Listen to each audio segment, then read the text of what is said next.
joined tonight on the podcast by 3 TET travellers in our secret wooden hut location in the Lake District.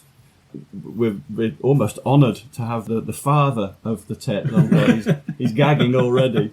John's being very modest, but he has done a remarkable thing with the TET. So we've got John here, John Ross, who created the TET. We've got his son Will, who's travelling with him. How long are you travelling for? We've just got 3 days on the TET this time. And joined by one of our European TET riders from Holland, I believe, David. Yeah, that's me. Welcome to the UK. Thank you.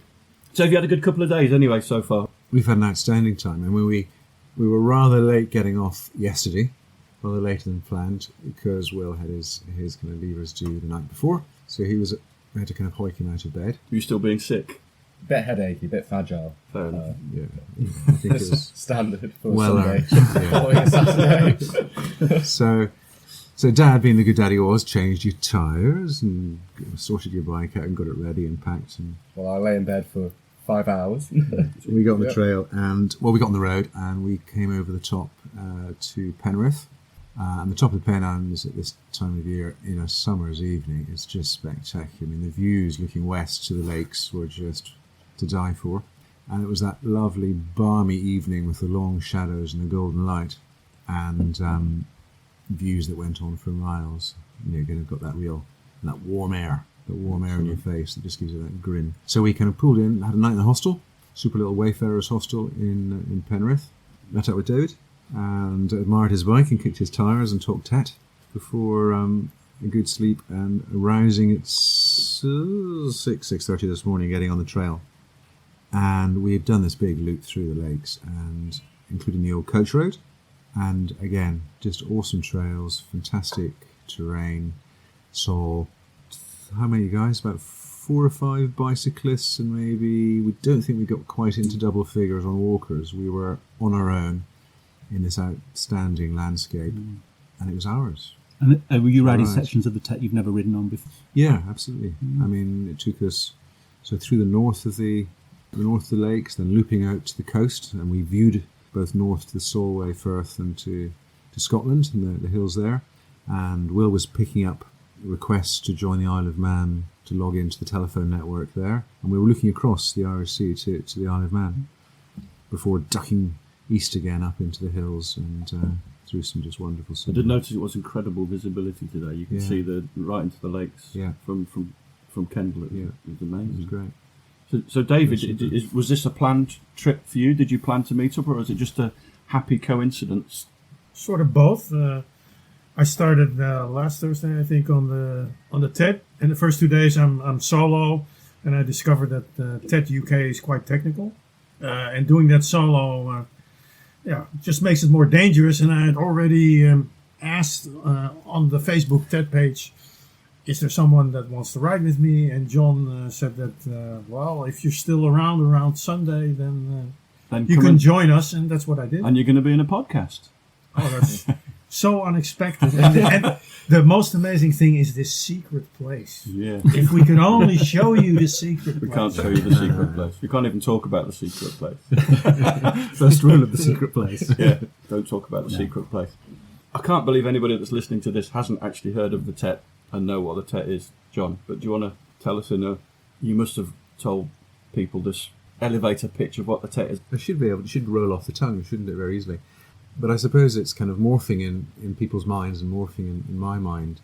Basically, it's 40,000 k's of as much unpaved legal trail stretching across Europe from within the Arctic Circle up at the North Cape in Norway down to Tarifa, overlooking the Straits of Gibraltar and North Africa, taking in 30 different countries across Europe, about to go live, extending all the way to the Bosporus in Turkey, aimed really at adventurous motorcycle backpackers using traditional overland-sized bikes, motorcycles from, anything from, Will's on a 125 today, all the way up to what I, in my youth, used to think was a big bike, which was a 600, 700, but open to those with more skills and ability and confidence and bigger cojones than mine to ride bigger bikes on. But the idea is basically to get back to basics, to get back to overlanding in its true sense, experiencing the cultures, the landscapes, the peoples, the cuisines, the roads, the trails, not at a race pace, just at a travelling pace. And the nice thing is, it's pretty much on our doorsteps. We don't have to Yeah, go to Africa. absolutely. We don't have to go to Asia or America to have an adventure. Yeah. And are you surprised at how it's been embraced? Surprise is the understatement. Is it? I suppose motorcyclists are a fairly independent bunch and operate in small groups and kind of amongst mates. And we were quite keen on it as mates, but we hadn't quite realised the unmet need or want for something like this in Europe.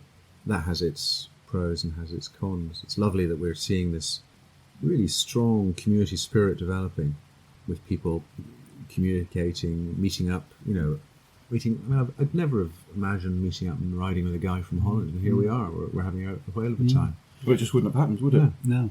My last trip through the Pyrenees, that was sort of my breakdown cover was, I will just get onto Facebook and put a shout out, and It's lovely. people And you rush see, to my aid. people have a hiccup, people have a problem, and it's just so heartwarming, isn't it, to see the community standing up to help them out in all kinds of situations, willing to share their knowledge and experience and homes. But straight away you realised that it was going to be big, pretty Yeah. much.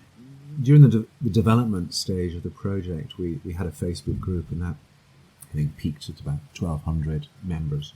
And we went live, I think, something like the 26th of July last year. And watching the membership growth graph, it's been astronomical. And here we are, just shy of 12 months in. And I think we're just shy of 14,000 members. And not all people riding or using or interested in the TET will be Facebook members. There's other people out there. And how much does the administration of it dominate your life now? I would ask my wife, Fee. I think it's fair to say that in the 18 months to 2 years that before we went live, it was a fairly major part of my life, and I was maybe doing 40, 50 hours a week. Since going live, we thought we could sit back and just relax and it would all just look after itself. But actually, I'm still spending 30 hours a week easily. 30, On 40 top of a hours. full-time job. Yeah, Wow, yeah. that is a commitment. But it's fun. I'm living other people's ventures vicariously, and having invested so much time and energy and passion and enthusiasm in it, it's almost like you've got your own child, and you want to see that child grow and mature and develop and look after it. It's a huge commitment from you. I mean, what, if anything, would you like to get out of it in the long run? What I'd like to see is, gosh, that's a difficult question. As an individual, I don't want to get anything out of it, and I think that's one of the unique things about it. It's run by the passion and enthusiasm of the linesmen in the community, with me perhaps at present being a little bit of a spider at the centre of the web. But I think what we're seeing at present is that it's developing from being led to being shared, and a certain self-governing, self-policing. People are recognising how great it is and want to preserve it. And all I want to see is it continue and actually become a legacy rather than becoming a flash in the pan. And Adventure Spec have been quite helpful in Hugely. the development phase, I believe. Hugely. I mean, initially, like any bunch of folk, we were keen to try and get some freebies, so we approached Chris and Dave at Adventure Spec to try and get some t-shirts off them. And, well, there's been a lot more than t-shirts that they've given us. They provided us with the foundations and the building blocks to create and bring it to where it is at present. Greg, with his media skills and his IT skills. No riding skills. No, this is... we could not be where we are without Adventure Spec. But the super thing is that they have recognised that the last thing we wanted, and to be fair, probably the last thing they wanted, was them to become too involved in it. And we were quite anxious about actually letting in, opening inverted commas, commerce and a commercial entity into this whole community thing. And we explained our anxieties and what they were, and they recognised them, and they were very much they're bikers first, businessmen second, and I think they just feel that they want to be involved in creating this legacy, and if it benefits Adventure Spec through, the ripple effect, brilliant, great. From looking at the forum and the Facebook page, it seems to be attracting a lot of new people to trail riding, which has surely got to be a positive thing. I think it's a super thing. Yeah, I mean, folk coming into trail riding is really good, and we'd like to see that. We love what we do, and we have had so much enjoyment and so much pleasure out of it. We want other people to share that. I think there's a concern that just buying a bike and heading out and downloading a GPX track, that doesn't make you or give you the skills to actually engage in adventure travel. Motorcycling is dangerous, and adventurous motorcycling has its increased risks. But what we know in the UK, we're fortunate we've got the TRF, which are excellent at introducing people to off-road travel. They're very good at giving people the means and the skills and the mentorship through friendship. And we'd like to... I think people need to realise that they can, but perhaps it might not be the canny thing to do to head straight out on something like the TET without just developing a little bit of skills and knowledge and savvy first. And certainly not on your own without No. support. And what's your view on that, on people riding solo? I do loads of it. Yeah. I love it. Would you discourage people or encourage people to do that? I think people should do what they want, but I think they should go with their eyes wide open, awareness of what can go wrong. Whenever I ride alone, it's the what ifs, isn't it? And have I got the means and the wherewithal to deal with those situations? And you wouldn't. It's a bit like hill walking or free climbing or heading off across the Atlantic. You take a calculated risk. You weigh up the odds. You see what skills you need, and you make an informed decision. It's constantly assessing, isn't it? Yeah. That's what I'm always doing if I'm by myself. You do ride in flip-flops and shorts, though, don't you? Yes. Not quite. It's just being sensible. Yeah, isn't it? yeah. You're responsible for your own actions. There's one thing to say, if I get hurt, then it's only me to worry about. But I suppose, I was talking to David earlier when I went rallying in North Africa, only on an amateur basis and very much just as a participant rather than as any chance of winning. In the inside of my box, I'd have a picture of Will at the age of 4, and I'd have a picture of my wife Fee. And I'd look at them in the morning and look at them later on. And if I found myself hammering a bit hard, I'd think actually it's not just myself that I'm hurting. I'm assuming Will was a bit cuter in those days. No, he was Ugly really baby. dreadful. That made me run a bit harder. And likewise, I mean, I don't want to be the guy that's putting other people at risk, trying to rescue them. So what do we need to do to give people the values and the kind of code of conduct that traditionally we try to make people follow through the TRF? And I think it all comes down to treating others as you'd like to be treated yourself. If you're the guy on the motorbike, it's very easy to hoon past somebody walking. But I walk as well, and I bicycle and mountain bike and things. And how would I feel if somebody hooned past me? I wouldn't like that. So I think it's just a little bit of common courtesy. And don't ride a big bike. Soft panniers, full-on motocross boots all the time. Speaking from experience. Yeah, that's my experience, yeah. I did actually do a trip to Morocco once with some road boots on because I thought most of the trip was going to be on the road, and we ended up doing quite a bit more of the piste over there, and just getting a rock hitting your shin, it's just like, oh, I've got the wrong boots on. Considerable amount of pain. It is, I mean, it feels great. I mean, I had a pair of I think you've got some soft formers, haven't you? Yes, I have, yeah. And I had my fancy kind of cities or something like that, and it's actually quite like something I can mooch around and visit markets and castles and go walking in and stuff like that. So I'll buy a pair of those trials boots. Really comfortable, super. Those are the ones I broke my leg in. They just didn't have the protection, and that's really boring. And so you stopped wearing them. So I stopped after wearing that? them. I've gone back to my cities and just carry a pair of comfortable walking shoes with me. And was that a crash? I don't know anything about this. Was this a crash you had just riding? Yeah, I was Off-road? doing a trail in North France with a couple of mates. There was a guy from Belgium there, and we were just riding like any mates do. it was one of those hot summer's days, a bit like today, when the grass is long but being flattened, and you hit a corner a bit fast, and the grass is just like ice, so you lose the front end. And it was bike. I was just like my foot was part of the sandwich, was the filling, so it was bike on top, rut below, and ankle in the middle. But was this crash caused predominantly by speed, do you think? I'm always reassured by finding out how people crashed, because I always want to hear that they were doing something that I would never do. I think it was, youthful enthusiasm. Misplaced youthful enthusiasm in a 40-year-old. Yeah. Easily done. Yeah. And with all the debates on gear and bikes and things on the TET Facebook page, for instance, I don't know about the forum, but do you feel like your decisions have all been made, or are you still changing your mind on things? I think I changed my mind.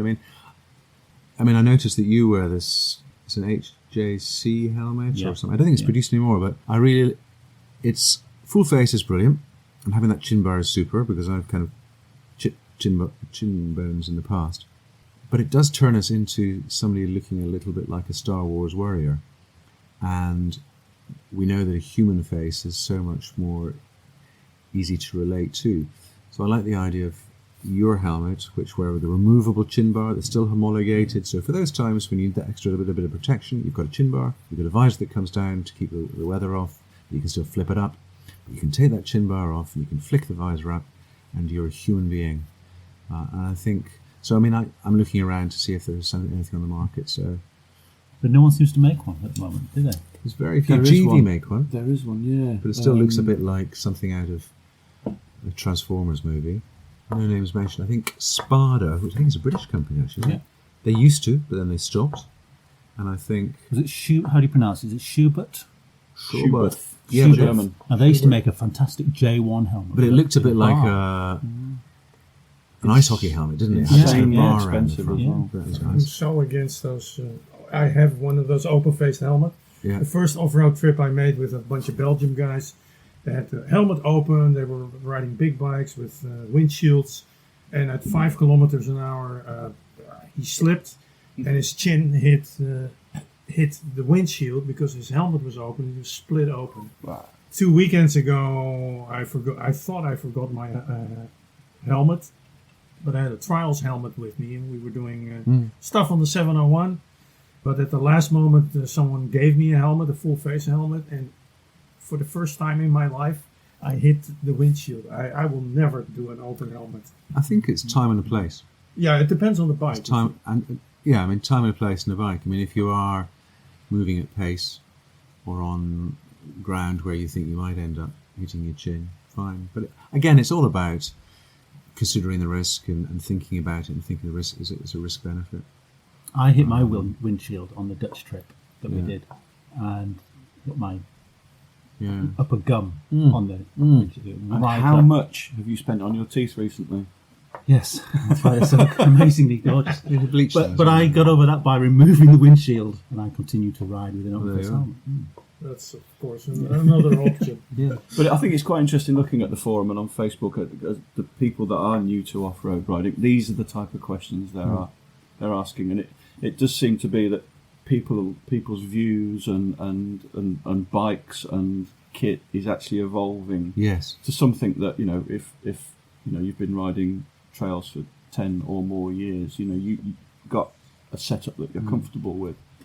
But again, you can't tell people what to do. Everybody's got to kind of learn by themselves, really. The thing I love about the TET is that this whole kind of secretive genre of motorcycling has emerged.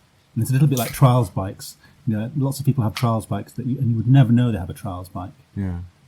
until you actually see it. And it's a little bit like this. As soon as the TET's Facebook page went Well, I live, love- all these people started coming out of the woodwork who had these light bikes and were keen to travel like that. And I don't think any of us had any idea that there were lots more people doing that.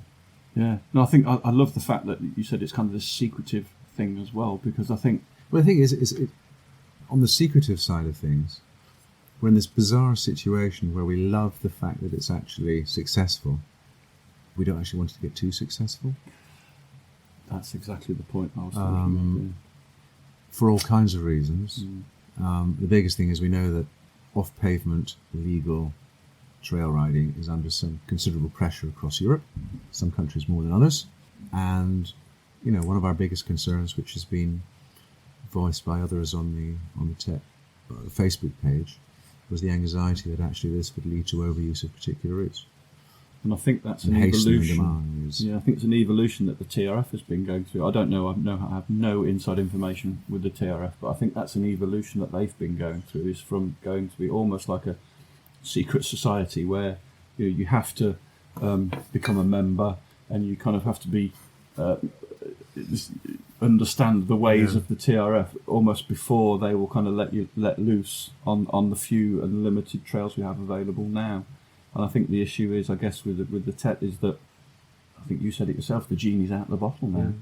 Well, I don't think it was the TET that actually released the genie from the bottle. I think the genie was released from the bottle with the introduction of file sharing and GPS recording devices. So, I mean, Wikiloc sits there, GPSs, and umpteen other ones, or just the fact that you've got an email button, you can send somebody your track. And, I suppose that's how many of us have developed our own routes. We've used Google Earth, we've used various mapping software, and we've also downloaded stuff from Wikiloc. But we had no idea whether none of us want to break the law or upset people. Well, hopefully not. And we didn't want to. We had no idea of the validity and reliability of these routes. Yeah, and it occurs to me that the more people doing our hobby that we all share and love, then the bigger and the greater the lobbying power is going to be. So it's far easier to shut down an organisation like the TRF where there's 3,000 people versus 14,000 people that are active on the TET. Surely that has to... Yeah, I don't think the TET... I mean, this is my opinion. I don't feel the TET wants to be a lobbying organisation, but it can be... It's a community. measure in a way, isn't it? It's a measure. And it's quite a powerful data generating environment. For example, we've ran quite early on. We ran a survey looking at riders' spending habits, and while we've closed that, the data of our 600 or 700 respondents is absolutely fascinating. We hopefully can publish that, and actually, it's quite impressive. Our kind of spending is quite high. Whether we're just a niche, aren't we? We're kind of, perhaps on the whole, a bunch of 40, 50-year-old guys who with some disposable income, but we are spending a lot of money. Well, on our recent trip, 5 of us in 9 days spent something like just over €3,000 in 9 days, which is not an inconsiderable amount of money. And often the places you're spending this money, it's not in the cities, it's out in rural areas, which are often struggling to make ends meet and to find sufficient income streams to remain sustainable, and often feel quite marginalised. So you popping into that corner shop or that cafe in that little rural village and depositing 20, 30, 40 quid it's great. Significant. Yeah. What next for the TET? Well, I think one of the big things that's happened that we've kind of touched on the Facebook group is the creation of a community interest company. So the Trans-Euro Trail is now officially a community interest company registered in the UK. The name company the term company shouldn't put people off. This is a not-for-profit making organisation which makes us an entity and allows us to perhaps then have dealings with people like the TRF, Codiver, AMVER, any other organisations that are acting to facilitate and advocate the use of pavement routes. It allows us potentially to approach tourist authorities, local authorities, mayor's offices and say, look, this is what we're doing. We're not just a bunch of random guys. We have created a community. We've created this company to further the TET message.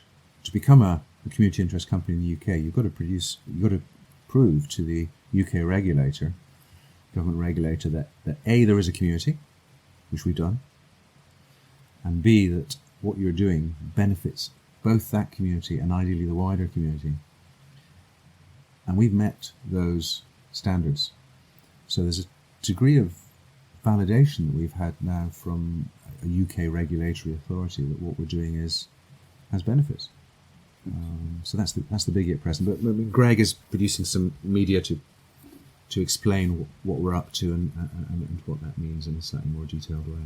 What else are we doing? What we're hoping to do is, we're here just to produce a free-to-download GPX for a fun adventure route through Europe. But as we've mentioned, we believe a ripple effect of that is that we will introduce another income stream potentially to rural areas. And we're producing window stickers to say trail riders are welcome, by individuals going into a business, whether it be a cafe, a B&B, a restaurant, a bar, a local garage, and handing over a sticker. It starts a discussion, starts a talk, and shows us as humans and what we're planning to do. So we hope to be distributing those far and wide, and hope that individuals will stick them up and show their support for what we're doing. Currently, we're supported hugely by Adventure Spec, whether it be in service space, whether it be in web design, whether it be the linesman jackets, which they very generously donated to each of the linesmen.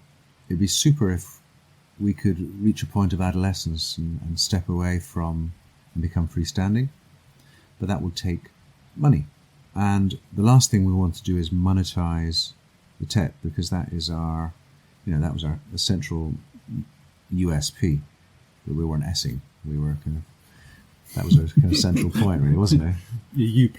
UP. A bit like the NHS. Yeah. Yeah. And the NHS takes considerable amounts of money. And so what we're working on is how we can, whether it be through crowdfunding or other means, work out a way of actually making this a self-financing, standalone organisation, and we can step away from AS with thanks, just as will hopefully step away from us with thanks at some point. We're in Cumbria currently. There's just been a remarkable fundraising effort on behalf of the old Coach Road, which is in Cumbria, which was done by Steve Stout and Cumbria TRF. And I believe that the TET community were very much responsible for a large amount of the fundraising.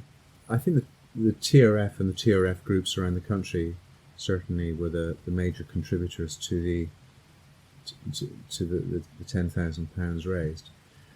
But I think we in the TET recognise that we are privileged to ride the trails we have, and we are grateful to organisations like the TRF for curating those.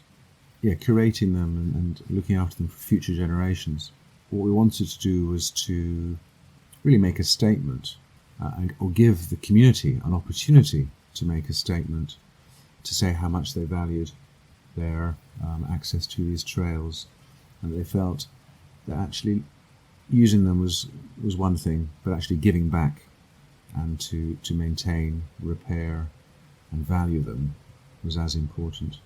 Because it's not just bikers that use these trails, there's paragliders, walkers, mountain bikers, horse riders. And it's all very well to see us, to divide up these various groups, but we all enjoy the same thing, which is getting out in the outdoors. We all have different ways of doing it. Some people don't like the noise of bikes. I don't particularly like the smell of horses. I don't like the sweat generated by pedalling up a hill. But we all share this great joy in this limited resource which we have in the UK. And by making that call to the community, people from all over Europe were donating. People that would never ride and never dream of riding in the UK. It didn't actually matter. What they were doing is it was the principle. They were standing up to be counted, to say, we believe in what we're doing, we believe in what you're doing, curating and working towards keeping these trails open. It's a trans-European trail. I'm Dutch. Yeah. Fortunately, I rode the trail that I donated for. I donated it twice because I had this feeling this trail, no matter if I ever go to the UK, it belongs to us all. It's European.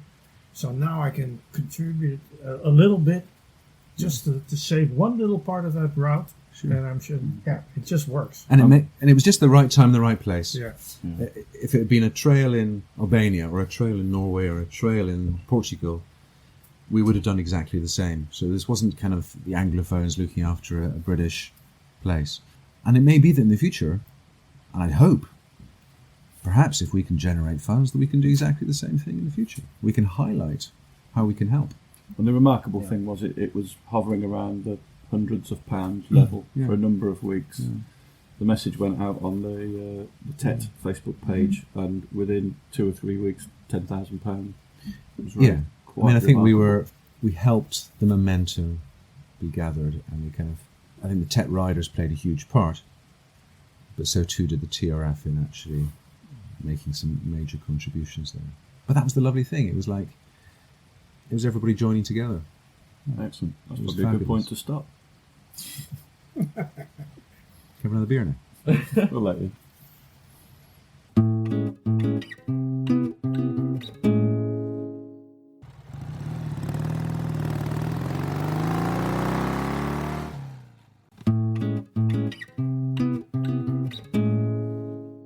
Thanks for listening. We really appreciate your support. Don't forget you can follow us on Facebook and Instagram. And if you really appreciate what we do, you could consider supporting us on Patreon or buy us a coffee. Links are available on our website, which is tampodcast.com, tampodcast.com, where we also have a limited selection of branded stuff. But either way, please keep listening and spreading the word. See you next time.